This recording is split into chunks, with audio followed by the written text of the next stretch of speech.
Bienvenidos. El día de ayer hemos publicado un intento de censura a Lucas Gersi Murillo, quien había sido designado como docente a partir de marzo en la Pontificia Universidad Católica del Perú. Y quiero compartir con ustedes el comunicado que hemos conocido. Yo lo he compartido en mis redes sociales. Esto se ha vuelto rápidamente tendencia, ¿no? Porque es una evidente censura a una persona que está completamente calificada para ejercer la docencia, en la que además es su alma mater. Él ha estudiado ahí. Posteriormente ha sacado una maestría, Lucas, que es socio fundador, aparte de la fundación que yo presido, ILAD, el Instituto de Libertad y Acción para el Desarrollo. Él tiene una maestría en una de las 5 mejores universidades del mundo, que es la de Chicago. Entonces, fíjense ustedes, ¿no? Lo que se pierden los alumnos, y en general este criterio se ha aplicado en otras veces, también en otros casos para el país. Uno viene y tiene una maestría de una universidad top en el mundo y no le permiten ejercer la docencia acá. Ese es el criterio, el cerebro de maíz que tienen algunos. El comunicado dice lo siguiente, ¿no? El día domingo 18 de febrero se realizó una junta de representantes de derecho en la cual se aprobaron 2 mociones que son compartidas públicamente para el estudiantado de Derecho. Estos son los acuerdos en mayoría de dicha Junta, ¿no? De la Junta de Representantes de Derecho 2024. 1. Acuerdo por mayoría en enviar un correo al jefe de Departamento Académica de Derecho, Elmer Arce, solicitando que nos comente vía correo electrónico los criterios objetivos cumplidos en cada caso de contratación del nuevo personal docente del 2024, 1, y los docentes que han sido desprogramados para este ciclo. Eso tiene una clara ya de por sí sugerencia de que van en defensa de gente como Mirta Vázquez, ¿no? Que ya habían sido votados. Afortunadamente, ¿no? De ese antro de caviar y de indoctrinamiento, adoctrinamiento, ideologización responsable de algunas de las nefastas consecuencias que vive nuestra sociedad, nuestro país. Eso ha sido el papel de la Pontificia Universidad Católica del Perú. Cuanto menos, yo creo que más, pero cuanto menos desde el año 2000. Punto número 2, acuerdo por mayoría en enviar un correo a la decana Rocío Villanueva y el jefe del Departamento Académico de Derecho, Elmer Arce, en el que comentamos que Lucas Gersi Murillo no es el perfil más adecuado como docente de Derecho Constitucional para la universidad bajo los parámetros objetivos que establece el documento Criterios y Políticas del DAD para la provisión docente. Y a su vez recomendar incluir a otro docente que cumpla de mejor forma los criterios DAD dentro de los, entre paréntesis, as, los y las, o sea, la estupidez del lenguaje inclusivo ahí, docentes programados para este ciclo. Como he dicho, 2 cosas. 1, Lucas tiene credenciales para regalar, para enseñar en esa casa de estudios. Ahí y en otras, porque ya lo hace desde hace mucho tiempo. Lucas enseña en la San Martín, es docente en la Universidad de Lima, si no me equivoco, aunque no me tomen la palabra de esto último, pero en la San Martín sí, por 100% seguro.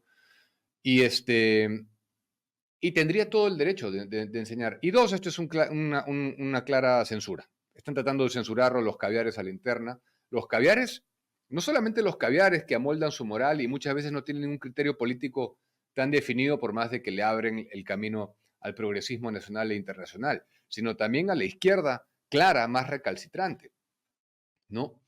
Entonces, mucho ojo, esto se ha vuelto, como les comento, tendencia rápidamente y desde aquí nuestra solidaridad con Lucas y nuestro reclamo y nuestro llamado de atención enérgico a la Pontificia Universidad Católica del Perú y espero que reculen, ¿no? Que no prospere esto y que sea admitido como docente, que ya estaba convocado para ejercer la docencia desde marzo. Ojalá. Pasando a otro tema, el almirante Jorge Montoya ha propuesto declarar el Ministerio Público, la Fiscalía de la Nación, en emergencia. Dispone en un proyecto de ley el cese extraordinario e inmediato de los fiscales supremos titulares al haber perdido garantía de idoneidad. Ahora, esto es una cosa bien interesante, ¿ah? Bastante interesante. No da para más el Ministerio Público, no da para más la Fiscalía, no hay ninguna confianza. O sea, esto es una movida política, más que todo, del almirante Montoya, a quien voy a estar convocando para una próxima entrevista también. Es una clara señal política de pérdida de confianza, de que no funcionan las cosas como están ahorita. Pero lo que hay que hacer es quitarles el monopolio de la acción penal que tienen ahora. Ese es el tema de fondo. Tienen el monopolio de la acción penal los fiscales. Entonces, junto con hacer esta acción política y esta declaratoria de emergencia que ha propuesto el almirante Montoya, yo sí creo que se debería quitarle el monopolio de la acción penal para un poco, eh, digamos, quitarles ese enorme poder centralizado que tienen, y desde ahí los cambios se pueden ir haciendo básicamente por añadidura, algunos, ¿no? Hay que reformar totalmente la carrera pública, debería haber una ventanilla de ingreso única, no tres, tenemos tres regímenes actualmente, entre el CAS, el 273 y el otro que no me acuerdo cuál es el 273, el CAS y uno más, o sea, tres, hay tres modalidades de servicio público que nadie sabe, se debería manejar más similarmente, ¿saben a cómo? A cómo lo ha hecho el BCR. Por eso el BCR tiene los resultados que tiene, por eso cada vez que de Palacio o de cualquier lugar envían un currículum recomendado, lo primero que hacen es botar ese currículum a la basura porque existe meritocracia. Julio Velarde es gran responsable de haber instaurado una cultura meritocrática a la interna del BCR que debería ser transversal al todo el Estado. No podemos tener tres regímenes para servir en la administración pública. Eso no tiene ningún sentido, ¿no? Deberían haber niveles, una ventanilla única de ingreso y de acceso y niveles de sueldo transversales, ¿no? Y para que la gente pueda hacer carrera y tengamos gente bien pagada, con capacidad de convocatoria a los organismos, de atraer a los mejores, desde que se gradúan de las universidades, los mejores fiscales, los mejores jueces, vale decir, los mejores abogados que quieran entrar al Poder Judicial y al Ministerio Público, cosa que ahora no ocurre, entran los peores. Y así para todos, ¿no? Para todos. Acá cada vez que se cambia un ministro, el ministro se va con su gente, entra el nuevo ministro y llega con su gente y vuelven a foja cero, revisan todo lo pasado y no hay gente de carrera técnica que no politice las cosas, sino que sea gente técnica, que desde luego sigan las indicaciones del ministro de turno, pero que conozcan el sector, el Estado y la administración pública. Esas serían medidas absolutamente sensatas. Así que vamos a ver en qué queda lo del almirante Montoya, pero a nivel de acción política, y, y dice esto el texto, ¿ah? El proyecto de ley que declara en emergencia y reorganización del Ministerio Público. Dice, declárese por única y excepcional oportunidad en emergencia y reorganización institucional al órgano autónomo constitucional del Ministerio Público. En consecuencia, dispónganse el cese extraordinario e inmediato de los fiscales supremos titulares al haber perdido la garantía de su permanencia en el servicio por inobservancia de su conducta e idoneidad propias de su función. Me parece una buena señal. Vamos a ver en qué queda eso. Ayer también ha sido aprobado en comisión, el dictamen que propone la modificación del nombre del Ministerio de la Mujer y Poblaciones Vulnerables a Ministerio de la Familia y Poblaciones Vulnerables. Me parece una muy buena noticia. Ya he comentado en otras ocasiones que me parece una tontería, me parece un despropósito que existan ministerios con nombre y apellidos que trabajan solamente para un grupo de la población cuando todos tributamos, ¿no? No puede haber un ministerio que trabaje solamente para 50% de la población basado en lo que uno tiene entre las piernas. Eso no debería existir. Saludo la medida. Esta es una propuesta de la pastora Milagros Jauregui de Aguayo y ahora deberá ser discutida y votada en el Pleno del Congreso. Cambiando de tema, el ATU está desde hace algún tiempo con serios problemas para cancelar sus deudas y el corredor morado, por consiguiente, va a dejar de operar, ya lo ha anunciado, lo ha asegurado, a pesar de que el Ministerio de Transportes y Comunicaciones había anunciado medidas para evitarlo. Nos vale decir, hay una deuda de más de 300 millones de soles a los concesionarios del corredor complementario morado, y ya lo cierto es que los operadores están cansados, ¿no? Hemos visto que Gerardo Hermosa, por ejemplo, el presidente de la Junta de Operaciones del Corredor Morado, ha salido en diversos medios de comunicación a decir que no se han cumplido los pagos acordados, hay un cronograma, los desembolsos y 300 millones de soles para cosas que ellos han tenido que modernizar sus flotas, adquirir nuevos buses, no repartir utilidades, sacar préstamos, tienen deudas encima y el Estado no cumple sus deudas. Un arroz con mango es lo de la Autoridad de Transporte Urbano, y de esto voy a estar hablando también con el alcalde de Lima para saber su posición, su opinión el día lunes, como les he anunciado, que tengo una entrevista pactada con él. Aprovecho para decirles que si tienen preguntas que algunos me han estado llegando, me han estado mandando algunos de ustedes, si tienen algunas preguntas serias, no es el tipo de entrevista que hago yo, como ustedes saben, los que conocen mi carrera. No me gusta entrar en la politiquería ni en el morbo. Yo generalmente procuro hacer preguntas bien técnicas de cosas que afectan a la población. Háganmelas llegar, déjenlas en los comentarios y se las trasladaré al alcalde de Lima. ¿Qué cosa es lo que a usted le preocupa realmente? ¿Cómo está impactando la gestión de Rafael López Alea su vida? Los leo en los comentarios. Pero esto de la Autoridad de Transporte Urbana no es poca cosa, porque deja mal parado finalmente al Estado peruano, y después la gente ya no va a querer, digamos, una de las cosas que reclama este señor Hermosa era que la Municipalidad de Lima y la Autoridad Nacional de Transporte Urbano, ambos, ahí está trayendo a la ecuación a la municipalidad también, debían encargarse de retirar a los vehículos informales de la ruta de este medio de transporte, ¿no? Mototaxis y otras unidades también, ¿no? Taxis colectivos informales, etcétera, que circulan por ahí. Pero no se va a poder. Esta es una solución bien interesante, fíjense ustedes. Si hablamos de cómo aplicar el liberalismo económico en políticas públicas sensatas, no ha funcionado y no va a funcionar la persecución a los informales. Por una razón muy sencilla, porque para que se le gane la batalla a los mototaxis, a los colectiveros, a los micros informales, a los taxis informales, etcétera, tiene que darse un mejor servicio de lo que ellos ofrecen a un menor precio. Y ahí automáticamente el mercado solo los va a quebrar. No va a haber necesidad de regularlos y perseguirlos. La gente, cualquier persona racional con dos dedos de frente, va a tomar el servicio público, en este caso, que tiene que contener una fuerte subvención. Es la única manera de hacerlo. No va a haber otra manera de hacerlo.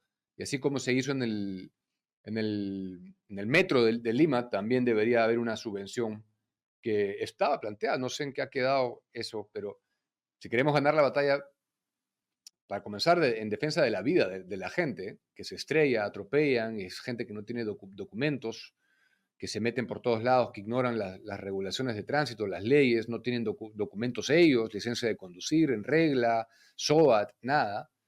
Si queremos ganar esa batalla, tenemos que ser más inteligentes, dejarnos de perseguir a esas personas, tener un servicio de primera línea y subvencionar la tarifa para que le cueste menos al ciudadano. Y antes de darle la bienvenida a mi invitada de hoy, Juliana Caxia, para la serie de entrevistas que les comenté hace unos días que le íbamos a tener aquí, la voy a tener todas las semanas durante más o menos 4 o 5, porque estamos haciendo sobre la Agenda 2030 y otros temas de batalla cultural de interés en las causas que nos unen, como defensa de la vida, defensa de la familia, defensa de los niños, defensa de la mujer verdaderamente.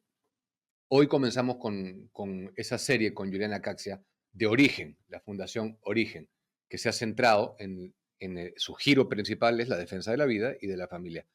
Pero antes de darle la bienvenida, quiero comentar que estoy absolutamente sorprendido por el desborde mediático que ha recibido la llegada de Paolo Guerrero a la Universidad César Vallejo. Y me parece que este proceso de estupidización colectiva que nos ha traído serísimas consecuencias a nuestro país, es por eso, es por cosas como eso. No es la única razón, pero es una de las grandes razones. ¿A ustedes les parece que 24/7, Carla García tuiteó algo que me parece que hay que mencionar acá, y dijo, yo lo compartí, cada vez que la prensa menciona Paolo, está dejando de mencionar Gorriti. O sea, cada vez que dice Paolo, está dejando de decir Gorriti. No, si 20% de ese despliegue mediático estuviera en perseguir las causas de responsables que nos han metido en el lodazal político y social y económico en el que estamos, otro sería el cantar. Pero la prensa no tiene nada más que hablar que la llegada de Paolo Guerrero a la Universidad César Vallejo. Y por eso estamos como estamos. Por eso estamos como estamos, porque la gente ve en la prensa solamente temas como ese, que puede ser importante deportivamente, está bien, pero no está. Acabo de entrar a un portal bien conocido, no voy a decir cuál es, muy, muy conocido, y tiene en su página 3 noticias en la primera plana de Paolo Guerrero, de lo que le prometió Richard Acuña, de César Acuña, en qué avión llegó, a qué horas lo presenta. O sea, por favor, ya, ¿de qué estamos hablando? Hay noticias infinitamente más importantes para el país que la llegada de Paolo Guerrero. Procuremos enaltecer el debate nacional, informar a la gente verdaderamente de lo que le afecta en su vida. En fin, una pequeña reflexión. Y ahora sí, según lo anunciado, quiero darle la bienvenida a Juliana Caxia. Bienvenida al programa, Juliana. Muchas gracias, Diego. Muy contenta de empezar esta serie, ¿no? Con temas tan importantes que no son tratados, como bien dices, en la prensa, porque no están dentro de la coyuntura, pero son coyuntura, porque nos pasa todos los días y nos afecta todos los días. Lo que pasa es que pasa debajo, digamos, de lo visible. Entonces es muy importante estos espacios para hacerlos visibles, ¿no? Así es. Yo he anunciado ya en estos días que vamos a estar haciendo una vez por semana una serie para poder tener la tranquilidad de desarrollar cada tema a cabalidad, ¿no? Y Sí. recordándole al público que en origen su giro, digamos, su foco principal ha sido defensa de la vida y de la familia. Libertad e identidad son 4 pilares que nos mueven.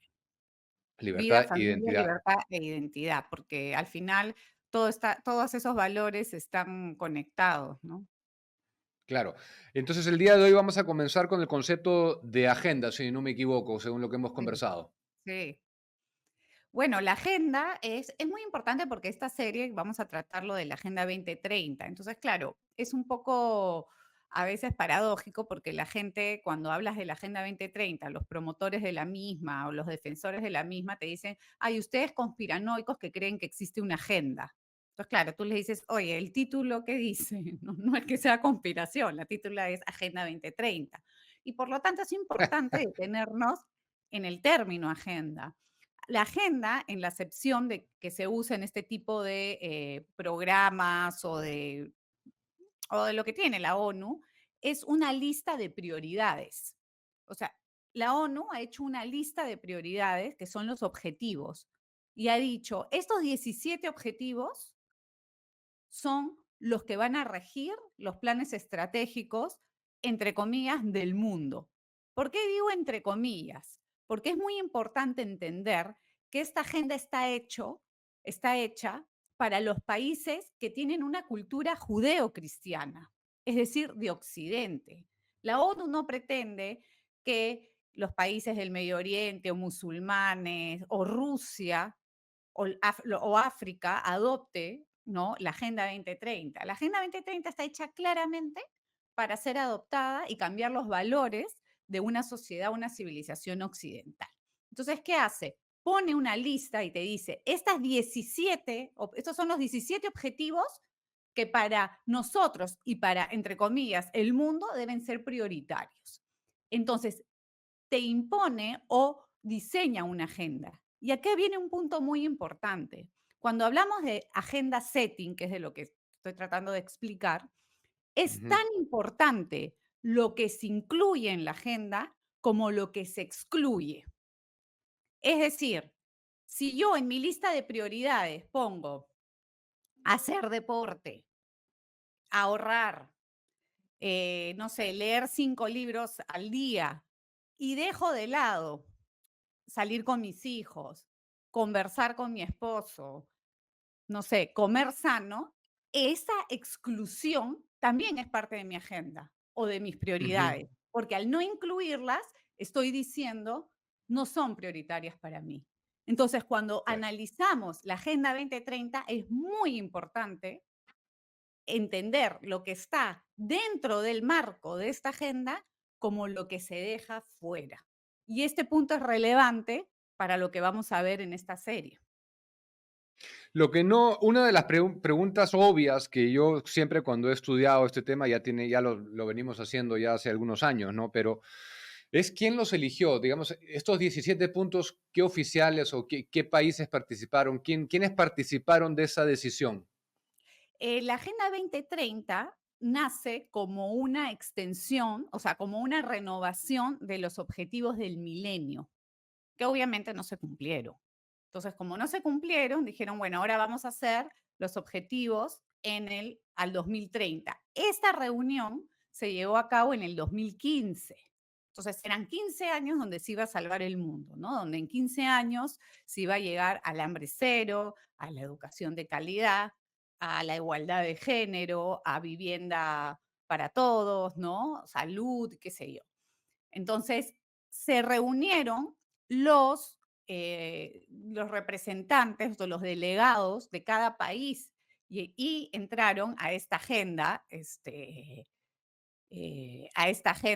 a esta reunión y armaron esta agenda, ¿no? Y simplemente publicaron una resolución y ya está. Y a partir de ahí comienza a rodar esta bola de cómo la llevamos a cabo y cómo la implementamos, ¿no? Es importante entender cómo funciona la ONU. La ONU en realidad es uno de los organismos del sistema de las Naciones Unidas. El sistema de las Naciones Unidas, mejor dicho, la ONU es el sistema de Naciones Unidas que tiene agencias, fondos y programas. Cada una de estas tipos de institución tiene un tipo de financiamiento, un tipo de misión, ¿no? Y todo esto conforma el sistema de Naciones Unidas. Y todo este aparato gigante está dentro de la Agenda 2030 y todos operan ahí. Entonces, esto nos puede dar una idea de la burocracia que requiere poder implementar la Agenda 2030 y la cantidad de funcionarios burócratas de los organismos internacionales que están metidos ahí haciendo papelitos, documentos, publicaciones, reporte 1, reporte 2.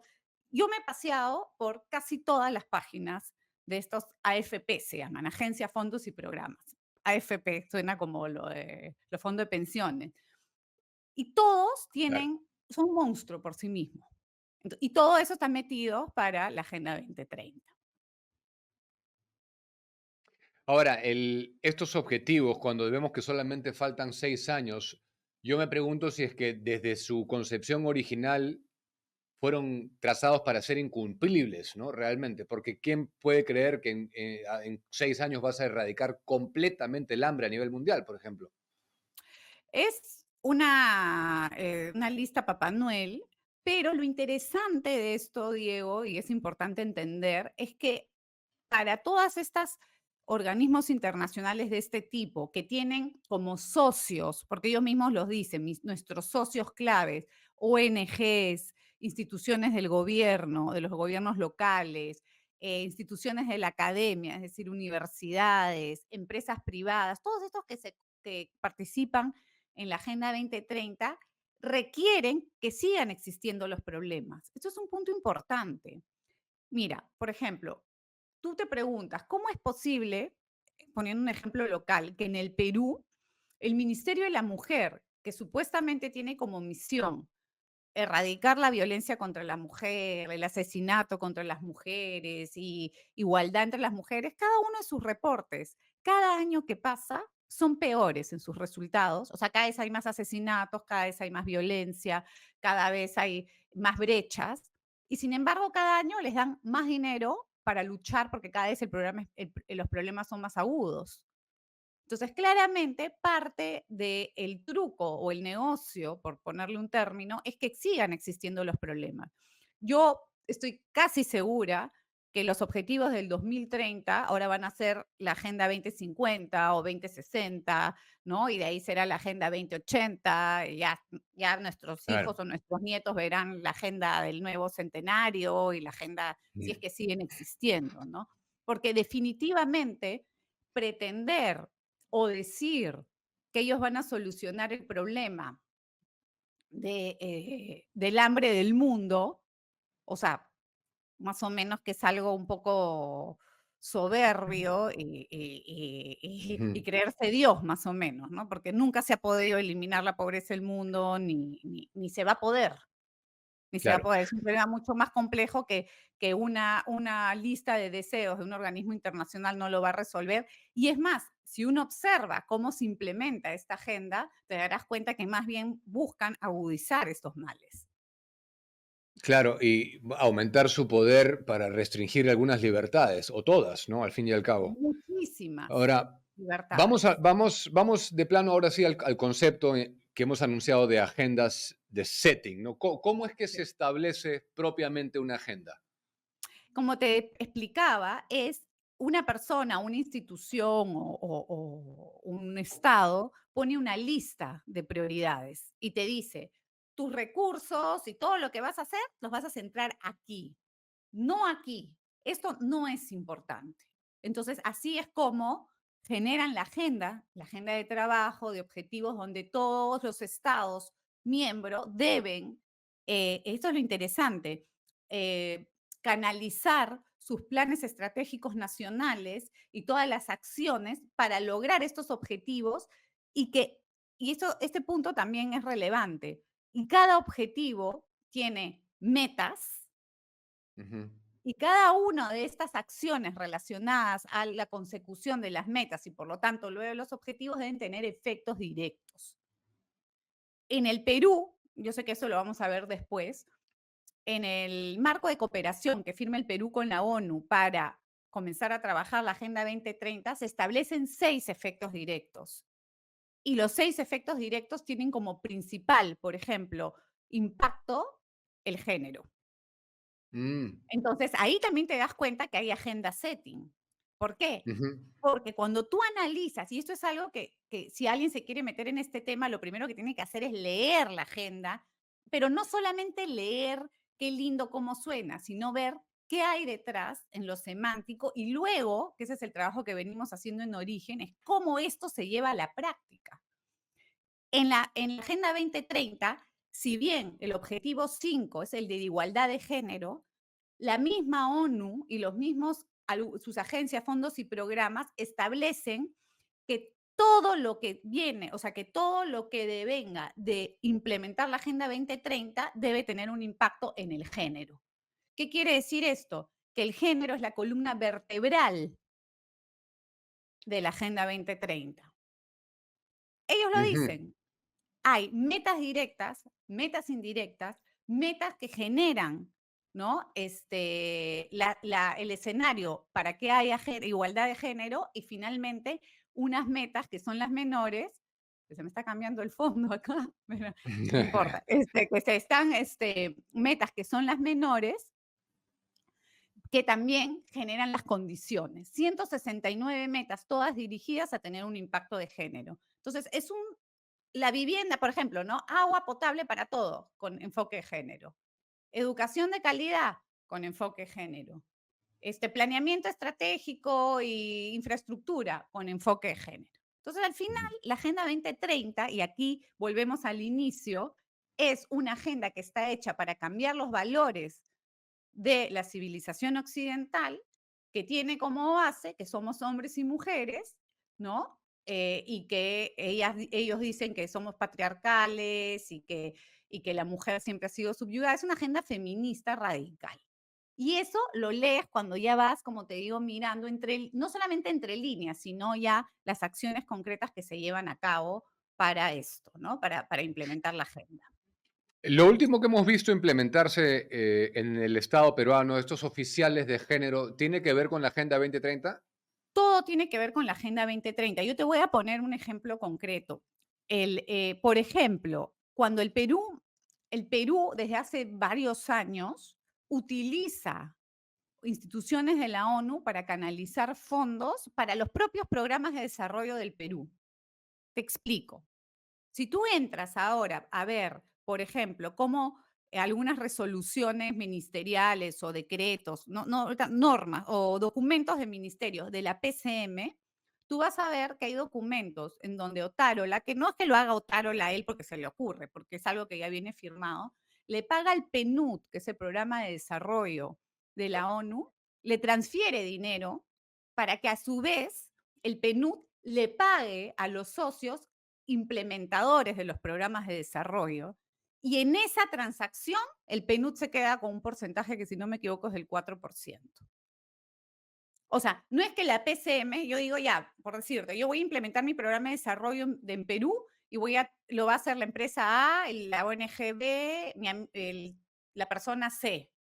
Entonces yo en el PCM le pago a, B, C, ¿no? A los que hacen mi proyecto. No, lo que han hecho con todo esto de la Agenda 2030 y los tratos con la ONU es que el gobierno peruano le transfiere al PNUD y el PNUD le paga a estos, hace de puente. Entonces, todo esto y en esto de la Agenda 2030, el rol de las ONG son vitales, o sea, son ejes esenciales clave porque son a través de estas ONGs que no solamente se canaliza mucho dinero, sino que se genera la presión para implementar esto que tú dices del género. Mira, Ujú.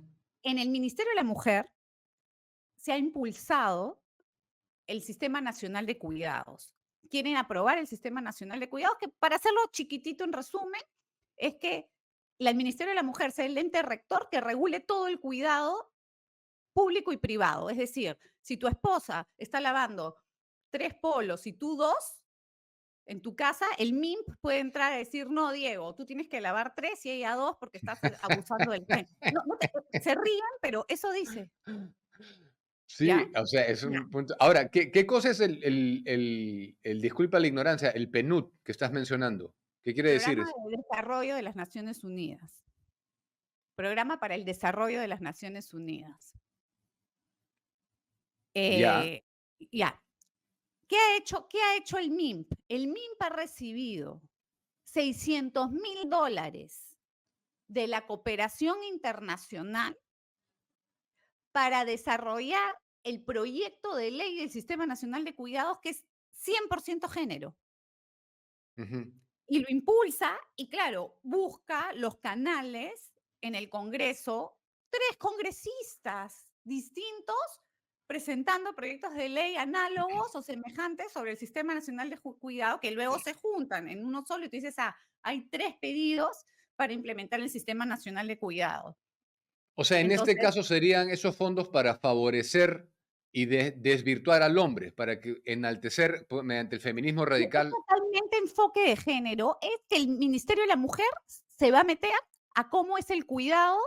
Claro, ellos ponen como pretexto la discapacidad, los niños ¿no? Con problemas, con ciertas condiciones, que claro, es lógico que cuando en una familia hay un discapacitado o un niño con alguna condición de aprendizaje, uno de los dos progenitores normalmente se tiene que quedar en casa porque no existen instituciones estatales en las cuales tú puedas dejar al niño y la mamá o el papá salir a trabajar. Entonces, sí hay una ¿qué te digo? Una repercusión en la vida de la cuidadora, en la vida de la familia económica. Esto es real, pero utilizan ese Ujú. problema real para luego hacer un sistema nacional de cuidados en el que se metan de cómo estás lavando la ropa en la casa tú también, que no tienes ninguno de esos problemas. Claro. Entonces, ya. Para promover esto, han recibido $600.000 o un poco más de la cooperación internacional para hacer un proyecto de ley y una página web. Entonces, y buscan personas. Yo no estoy diciendo acá que se les esté pagando a los congresistas. Ojo, quiero que quede claro. Yo lo que estoy diciendo es que entra mucho dinero de fuera, de agencias de países, de los otros, ¿no? De los mismos dinero de otros países. Y también entra dinero de otras ONGs. Pero lo que quiero que quede claro, porque para hacerle un seguimiento adecuado, entonces ese dinero, los 600.000, entran a ONGs, no estás diciendo que entra al No, ministerio. ese entra al ministerio para pagarle a alguien que escriba un proyecto de ley que luego se presenta. Pero eso es legal, o 600.000 sea, dólares para redactar un. puede entrar dinero externo al ministerio de Sí, la mujer. porque el dinero, mira, la cooperación internacional, para hacerlo bien, bien simple, pero es importante entender porque por ahí es donde se empuja la Agenda 2030 a través de las ONGs. Existen 2 tipos de fuentes cooperantes y 2 tipos de entidades ejecutoras. Las fuentes cooperantes son los que da el dinero. Puede ser una fuente bilateral, que es de un gobierno, ¿no? Un gobierno que mete dinero, por ejemplo, de España o de Canadá o de Estados Unidos, las agencias del gobierno meten dinero de gobierno, ¿no? A ONGs. Claro. O también a instituciones estatales. Entonces, la fuente cooperante, tenemos fuente bilateral, que es un gobierno, o multilateral, que es una ONG. Y luego, ¿quiénes la reciben? ONGs o entidades estatales. Mm, Y también ONGs, dentro de las ONGs hay ONGs netamente peruanas, ONGs extranjeras que pueden eh, ejecutar acá su trabajo. Y ahí es donde se mueve. El Perú, en el 2022, que es la última cifra que hemos recibido de la Agencia Peruana de Cooperación Internacional, ha recibido un promedio de alrededor de 320 millones de dólares de la cooperación internacional. No te puedo dar la cifra del 2023 porque hasta marzo de este año tienen tiempo para entregar los reportes a la Agencia Peruana de Cooperación Internacional para saber cómo se movió el dinero en el 2023. O sea que hasta final de este año no vamos a tener la cifra del claro. 2023. O sea, Pero cuando cuentas 320 todo, millones. entre transferencias directas y transferencias a ONGs, etcétera, 320 millones. 320 millones entran o de gobiernos o de ONGs para ONGs o instituciones gubernamentales Qué aquí en el increíble, Perú ¿ah? a través de la De, cooperación internacional. ¿Y qué de dólares. impulsan? De dólares. Y acá es un tema muy importante. Cuando tú entras al banco de proyectos declarados de la Agencia Peruana de Cooperación Internacional, que es información pública, la manera en cómo está categorizados los proyectos es la Agenda 2030. Tú buscas por Objetivo de Desarrollo Sostenible y por meta. Y así es Ujú. como te bajas. Tú entras y dices, yo quiero, a ver, ¿cuántos proyectos han sido declarados en el 2022 bajo el Objetivo de Desarrollo Sostenible? 5, meta 6. Y te van a salir todos los proyectos con ONGs y el dinero y cuánta plata se ejecutó y tal. En género, A mí, en el 2022, bajo el ODS 5, se ha recibido alrededor de 60 millones de dólares de esos 320 millones. pero me he quedado helado de la cifra. Jamás hubiera pensado que era tanto dinero. O sea, hay ministerios peruanos que no tienen esa cifra de dinero, sin ir muy lejos, cultura. Eh, en fin, Bueno, mejor, mejor. sí, Que no, definitivamente, pero lo hago como para que la gente entienda los parámetros no, monetarios, y ¿no? aparte otra cosa, compara cuánta plata se recibe para mover el género y cuánta plata se recibe para la vivienda.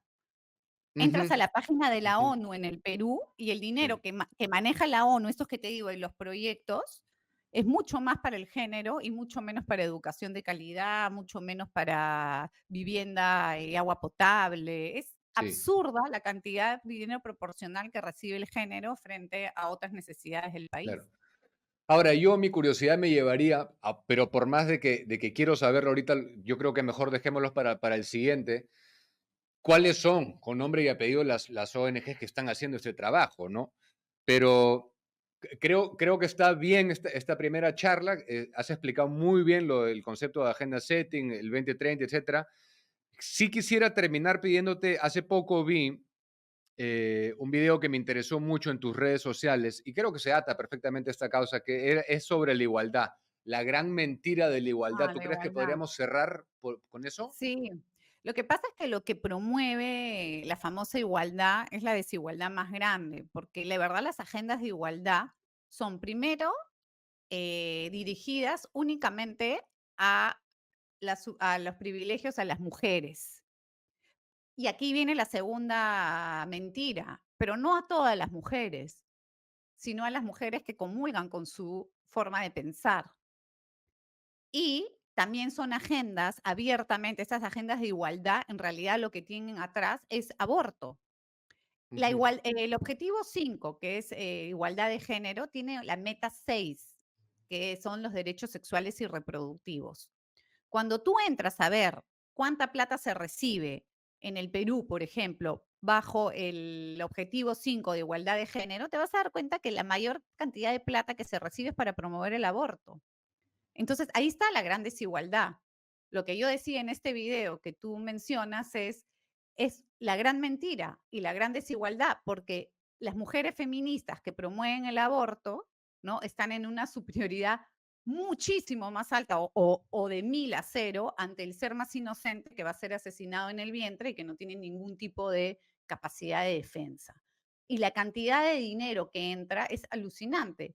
Y lo más triste, y ahí viene, por eso te digo que también es mentira esta igualdad, son agendas muy racistas y discriminadoras, racistas, totalmente, porque si tú revisas, y yo te puedo después mandar, si quieres, para el próximo programa, cuando nos toque ese tema, yo te muestro los proyectos, son toda la promoción del aborto entre indígenas, entre campesinas, ellos ponen así, ¿ah? Entre afroperuanas, o sea, en qué regiones? Ucayali, en Madre de Dios, en Loreto, en San Martín, en las zonas rurales de Lima. No te ponen, vamos a promover el aborto en Barranco, San Isidro y Miraflores.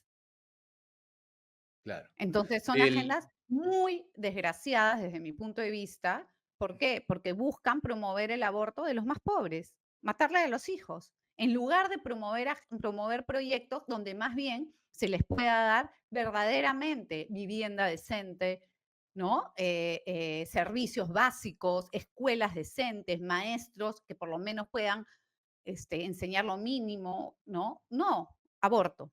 El dinero va para el aborto. claro. Y la desigualdad también radica entre cualquier mujer que no sea de ese nivel de recalcitrancia, ¿no? A favor del aborto es invisibilizada, no, no se le apoya No, igual. invisibilizada, buena fuera, fue atacada. Mira, yo nunca creo me he victimizado, ni mucho menos, pero, por ejemplo, yo los ataques que recibo de las feministas y los feministas es alucinante. ¿Por qué? Porque no pienso como ellos. Y claro, cuando les digo, oye, pero yo soy mujer, sí, pero tu pensamiento es muy dañino, tú no deberías existir, ¿no? Tú no podrías educar a tus hijos, tú no debes educar porque eres la típica, ultraderecha, católica, recalcitrante, cuando ningún argumento que damos tiene que ver ni con la religión. O sea, hasta ahora no hay nada, ¿no? Simplemente son investigaciones totalmente, eh, yo creo que rigurosas en la manera en que se hacen, porque nos basamos sobre todo en información oficial. Todo esto que yo te he dicho, Diego, y que estamos compartiendo con los que nos escuchan, es información de la APSI, que yo la pido en transparencia. Ujú, O sea, no hay nada que yo me esté inventando. Y si quieren, las enseño, no tengo ningún problema. Están ahí, cuídanlas. Entonces, claro, es mentira porque en realidad lo que buscan son privilegios. Y otro punto, así es. la cantidad de hombres que ya me han buscado, por ejemplo, para reunirse, que son violentados en sus derechos, que son acusados falsamente de violencia, que les quitan sus hijos, que no los pueden ver. ¿Y sabes qué es lo más triste de esto?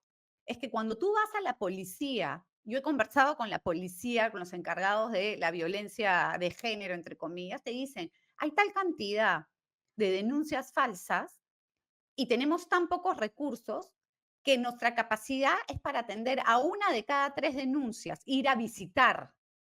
Y es más o menos random, o sea, si me liga la que realmente está en peligro, yo puedo ponerle protección. Pero si no, no puedo. Entonces, hay tantas denuncias falsas que realmente uno no puede proteger a la real víctima. Entonces, al final las mujeres siguen muriendo, siguen las brechas, sigue todos los problemas que realmente existen, porque existen, y eso no podemos negarlo en un país como el nuestro, pero no se atienden porque la mirada es ideologizada y de negocio. Entonces, mientras tú mezcles estas dos variables, tienes una bomba atómica que va a explotar en la cara del más necesitado y del Claro. más vulnerable. El negocio del aborto y todos los subnegocios que mueve. El negocio del aborto, el negocio de la ESI, de la educación sexual integral. Mencionamos los derechos sexuales y reproductivos. Los derechos sexuales y reproductivos básicamente dice que todo ser humano a cualquier edad, porque no te dicen a partir de los 18, no, tiene derecho a tener relaciones sexuales seguras, consentidas, seguras, consentidas y placenteras. Un derecho a tener sexo placentero. Esto significa que el Estado debe procurar que tú tengas sexo seguro y placentero. Y por lo tanto, tienes a chicos que con esta idea de que es su derecho, comienzan a tener relaciones sexuales en edades muy prematuras. ¿Y qué detona en esto? Por un simple tema estadístico. Mayores Gracias. embarazos, por lo tanto tienes mayor capacidad de aborto, uso de anticonceptivos, de preservativos, de pastillas del día siguiente y pastillas de depresión. ¿Por qué? Porque por más open mind que seas, por más que no estamos hablando en ningún término nada raro, cuando un joven, una chica o un chico que no tiene la madurez suficiente se mete a tener pues una vida sexual desordenada y totalmente fuera de su edad, evidentemente va a detonar en temas emocionales. Todo esto que te menciono, desde la pastilla de depresión hasta el aborto, pasando por los preservativos, es negocio. Aquí en el Ya, Estado sí. le compra, si no, las pastillas al día siguiente que reparte gratuitamente sin receta médica en las farmacias. Y a mí lo que me aterra de lo que has dicho, me he quedado pensando un poco en eso, porque ya lo hemos visto pasar en otros países. Se me viene a la mente un ejemplo claro en Alemania, es que te puedan quitar a tu hijo cuando no estás a favor de esas políticas. Lo que te dijeron a ti, tú no estás en calidad de educar a tu hijo porque le estás negando tal o tal derecho, estás abusando de él y te quitan a tu hijo con el aval del Estado y se acabó el problema. Sí, y familias completas. En Holanda, si no me equivoco, a una familia le quitaron los 5 hijos porque decidieron que no vayan a la clase de educación sexual en la escuela pública. Y se los Es quitaron, una y cosa que los increíble. mandan a hogares de, ¿cómo se llama? Sí, Temporales, y esto sucede como también, o sea, toda esta Agenda 2030, solamente te voy a dejar acá porque yo sé que a ti esto te va a dejar algo ahí adentro para que luego podamos hablar. El objetivo 4, que es educación de calidad, tiene como primera meta educación gratuita para todos. O sea, lo que busca la Agenda 2030 es que no exista la educación privada. ujú, Es decir, si yo quiero educar a mi hijo fuera del Estado, para la Agenda 2030 eso no es igualdad. Y va a llegar un momento, si esto se llega a implementar, en que todos vamos a estar obligados a educar a nuestros hijos como el Estado quiera, quitándonos el derecho a escoger la educación, que es un derecho constitucional y un derecho humano, también está en la sí, Carta de la Declaración Universal de Derechos Humanos, que los padres somos los primeros educadores de nuestros hijos en temas de moral, ¿no? Y ética, y además que tenemos el derecho a escoger el centro educativo que mejor se adecue a nuestros valores. Entonces, si tenemos un sistema educativo netamente público y con un contenido que dicta la ONU para todos, al final lo que vas a tener son chicos adoctrinados en el pensamiento e ideología que quiere un organismo internacional. Y cuando te opongas va a pasar eso que tú has descrito que pasó en Alemania. claro. Y está Bien, pasando, o sea, no es, ah, mira, está pasando. perfecto. Muy buena primera sesión, Juliana, muchas gracias. No, gracias. Prometo cambiar mi fondo la próxima vez que no me lo dejen bien para que Sí, no distraiga. Pero te agradezco a ti muchísimo y bueno, nos veremos la próxima sesión para seguir profundizando en este tema.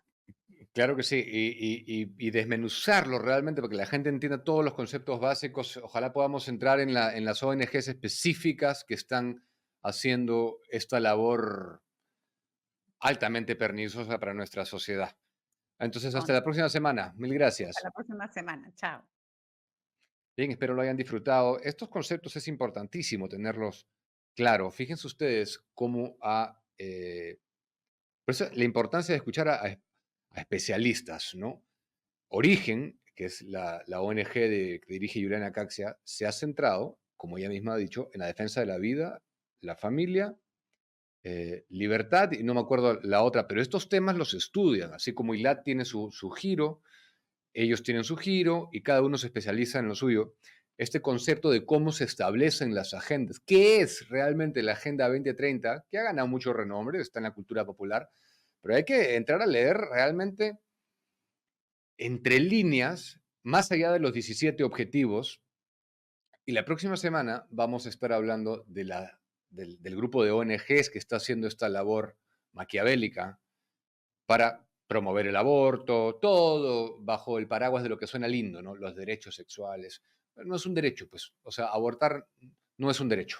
Podemos hablar de leyes, cómo la derogamos, otros aspectos, todo, pero un derecho jamás va a ser un procedimiento en el cual alguien resulta muerto. Jamás va a ser un derecho humano eso.